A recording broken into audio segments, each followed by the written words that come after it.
What's good, everybody? Welcome to the Talking Sports with Manny channel. Got some news to break for you guys today. Landon Collins has been released by the Washington Commanders, and I'm going to explain what this means for the team moving forward.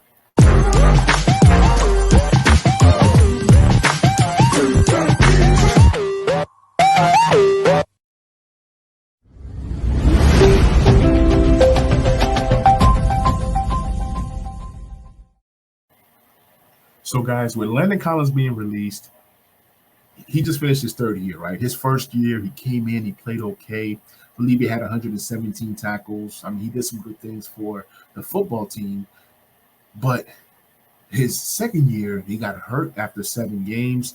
Cameron Curl comes in and just balls out. Then moving into year 3, you're thinking, like, who starts at the strong safety position?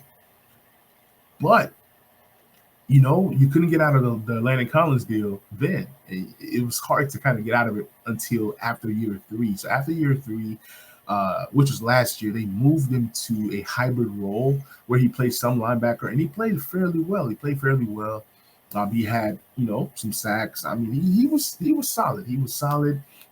Got some picks as well. And now it just seems like, after signing Carson Wentz, it was like tough. It was like, okay. He was talking to Josina Anderson, and Josina Anderson said that they told Landon Collins to take a pay cut. And he was like, cool.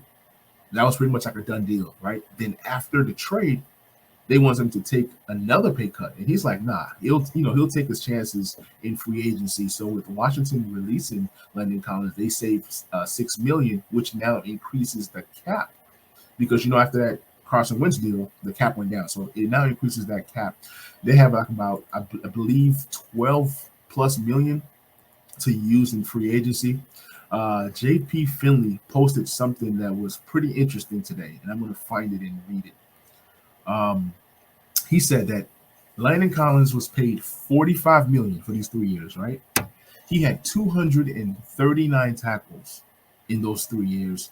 That's $188,000 plus per tackle. $188K per tackle. That's crazy. That's crazy. I mean, his total stats, 239 tackles, 153 of those were solo tackles and 3 interceptions. That's pretty much it. The sack numbers are not up here, but that was just Landon Collins in a nutshell. And I remember when we signed Landon Collins, everybody was excited. I was excited. I was happy because in order to get free agents to come to Washington, you have to overpay.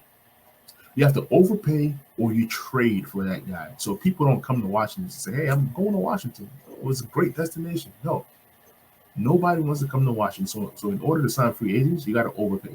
Even this season, this past season, people are mad at the Curtis Samuel signing because he didn't produce year 1. People are mad at William Jackson III. But we were happy when they signed these guys. But after the production, it's kind of like, oh, man, what's going on? So it seems like we're doing a good job at drafting guys and then going that route instead of going for these big name splash free agents that doesn't really necessarily pan out most of the time. So we'll see what happens. The rest of the away, we now have $12 plus million to work with for free agency. The cap is a myth. I believe they probably cut or reconstructure Eric Flowers. Maybe not cut, but reconstructure Eric Flowers. They'll do some other things to kind of shift money around. I believe we'll probably be around $20 million, maybe, if possible, headed into free agency. But let's see what happens. We still have our own free agents to re-sign. So this is your guy, Manny. This is the Talking Sports with Manny channel. Feel free to like, subscribe, share, and I'll catch you guys on that next video. We out. Peace.